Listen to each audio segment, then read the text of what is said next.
रामदास के देहांत को 4 दिन ही हुए थे। 12 दिन का शोक चल रहा था। एक दिन अचानक एक गाड़ी उनके घर के सामने आकर रुकी। उसमें से एक आदमी निकला और शोक में बैठे लोगों के बीच में जाकर बोला कि रामदास के वारिस कौन कौन है।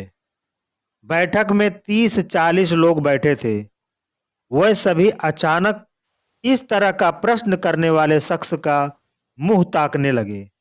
वहां पर रामदास के बेटे भी बैठे हुए थे।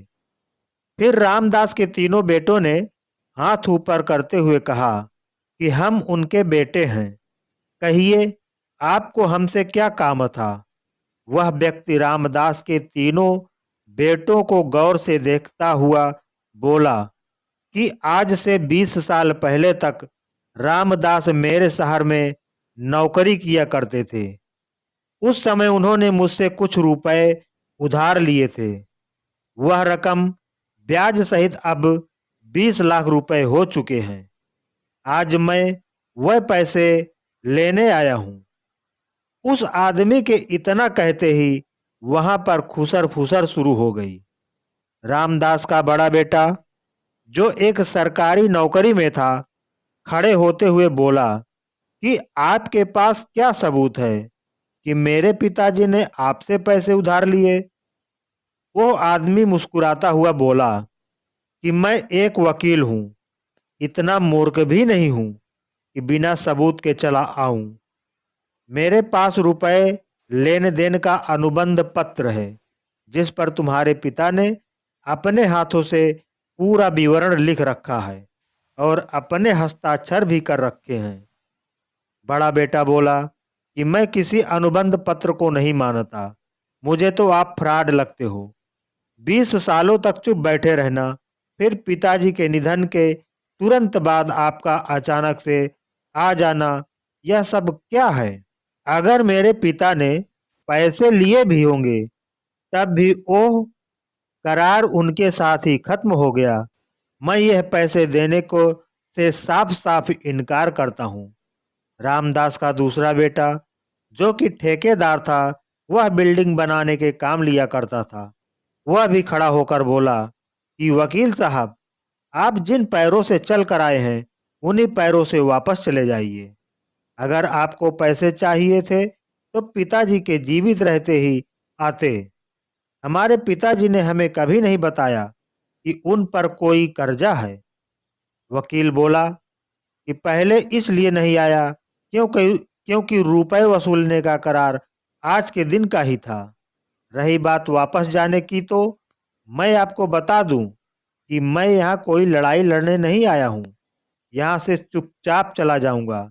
लेकिन अगर आप लोग अपने पिता का कर्ज देने से इनकार करते हो, तो मैं कोर्ट का दरवाजा खटखटाऊंगा। मगर मेरे रामदास जी के साथ अच्छे संबंध थे। मैं नहीं चाहता कि उनकी मृत्यु के बाद उनकी इज्जत उछाली जाए। इसलिए मैं आप लोगों को कुछ रियायत दे दूंगा। मगर तुम लोग कर्जा देने के लिए हाँ तो कहो। तीनों बेटे चुपचाप रहे। किसी ने भी कर्जा चुकाने की हिम्मत नहीं दिखाई। वकील फिर से बोला कि यहाँ पर तुम्हारे समाज के लोग बैठे हैं, रिश्तेदार भी बैठे हैं। क्या तुम लोगों को अपने पिता की इज्जत प्यारी नहीं है। अचानक रामदास का छोटा बेटा दिनेश खड़ा होकर बोला कि आप सबूत दिखाइए। मैं पिताजी का कर्जा चुकाने के लिए तैयार हूं। उसके इतना कहते ही उसकी पत्नी, जो अन्य औरतों के साथ दरवाजे पर खड़ी होकर पूरी बातें सुन और समझ रही थी, जल्दी से बाहर आई और फिर अपने पति का हाथ पकड़कर अंदर ले गई और बोली कि यह आप क्या कर रहे हो। इतनी बड़ी रकम कहां से चुका दोगे। हमारे पास तो कुछ भी नहीं है। आपके भाई पूरी तरह से संपन्न होकर भी चुपचाप बैठे हैं। फिर आप क्यों अपने ऊपर अपने पिताजी का कर्जा चुकाने का इतना बड़ा बोझ ले रहे हो। दिनेश के पास बस थोड़ी सी जमीन ही थी और वह छोटा मोटा काम करके अपने घर का गुजारा कर लिया करता था। उसी में पति पत्नी किसी तरह से अपनी जिंदगी गुजार रहे थे। दिनेश के दोनों बड़े भाई अच्छे सुखी संपन्न थे और ऐशो आराम से अपनी जिंदगी जी रहे थे। एक भाई की सरकारी नौकरी थी और दूसरे भाई का भी अच्छा खासा कारोबार था। पिताजी ने अपने जीते जी दोनों को खड़ा कर दिया था और छोटे भाई दिनेश की जिम्मेदारी दोनों बड़े भाइयों को सौंप दी थी। क्योंकि पिताजी की तबीयत खराब रहने लगी थी, लेकिन दोनों भाइयों ने कभी भी अपनी जिम्मेदारी नहीं समझी और अपनी अपनी जिंदगी में मस्त हो गए। न तो उन्होंने दिनेश को कोई कारोबार कराया और न ही उसकी कभी किसी प्रकार से आर्थिक मदद की। दिनेश ने भी अपने भाइयों से कभी कोई शिकायत नहीं की। ऊपर वाले ने उसे जिस हाल में रखा, वह उसी हाल में मेहनत करके अपनी जिंदगी व्यतीत कर रहा था।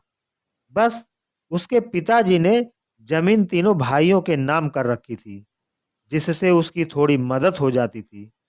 और बस वह जमीन का टुकड़ा ही दिनेश का सहारा था।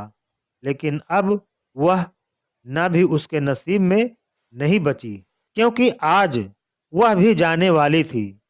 दिनेश ने अपनी पत्नी से कहा कि मैं अपनी जमीन बेच दूंगा, मगर पिताजी का नाम खराब नहीं होने दूंगा। दिनेश की पत्नी आंखों में आंसू भरकर बोली कि आपकी इसी आदत के कारण हम लोग गरीब हैं। भगवान के लिए उस जमीन को मत बेचिए। अगर जमीन बिक गई तो हम लोग भूखों मर जाएंगे। उसी के सहारे तो हमारे दिन कट रहे हैं। वह पत्नी के कंधे पर हाथ रखते हुए बोला कि तुमने हर सुख दुख में तुम हमेशा मुझे सच्चा मर्द कहते आई हो, फिर आज तुम्हें क्या हो गया? क्यों मुझे नामर्द बनाने पर तुली हो? इतना सुनते ही अचानक पत्नी के तेवर बदल गए। वह गर्व के साथ बोली, मेरा मन साथ दिया। आज पिताजी की इज्जत का सवाल है। क्या तुम यह चाहोगी कि जीवन भर पूरे गांव के सामने मैं सिर झुकाकर चलूं? कि माफ कर दो जी, आप जाओ, पहले परिवार की इज्जत बचाओ। रही बात पेट भरने की, उसके लिए मुझे आपके बाजुओं पर पूरा भरोसा है। आप हमें भूखे पेट नहीं सोने दोगे। फिर दिनेश डबल जोश में वापस बैठक में आ गया। लोग अब भी धीमी आवाज में फुसर फुसर कर रहे थे। वकील मुस्कुराते हुए बोला कि अब भी पिता का कर्ज चुकाने के लिए तैयार हो या पत्नी ने तुम्हारा पेच कस दिया? दिनेश मुस्कुराते हुए बोला कि वह एक मर्द की पत्नी है। वकील साहब, आप सबूत दिखाइए, मैं कर्ज चुकाने के लिए तैयार हूं। हाँ, मेरे पास पैसे नहीं हैं, मगर मैं आपको अपने हिस्से की जमीन दे दूंगा, मगर पिताजी पर कर्ज नहीं रहने दूंगा। वकील ने एक बार फिर दिनेश के बड़े भाइयों की तरफ देखा, फिर कहा कि क्या तुम लोग अपने छोटे भाई का साथ नहीं दोगे? दोनों भाई निर्जन की तरह सिर झुकाकर बैठे रहे। कोई जवाब नहीं दिया। वकील बोला कि आज से 20 साल पहले मैंने और रामदास जी ने मिलकर कुछ शेयर खरीदे थे। उस समय उनकी कीमत शून्य थी। शेयर खरीदते वक्त यह तय हुआ था कि दोनों में से किसी एक की मृत्यु होते ही शेयर बेच दिए जाएंगे और जो रकम मृतक के हिस्से में आएगी वह जीवित हिस्सेदार उसकी योग्य संतान तक पहुंचाएगा। जीवित हिस्सेदार के पास उस समय के हालातों को देखते हुए यह पूरा अधिकार होगा कि वह हिस्से की रकम सभी बेटों में बराबर बांटे या किसी एक को दे दे। ये उसकी मर्जी पर निर्भर करेगा।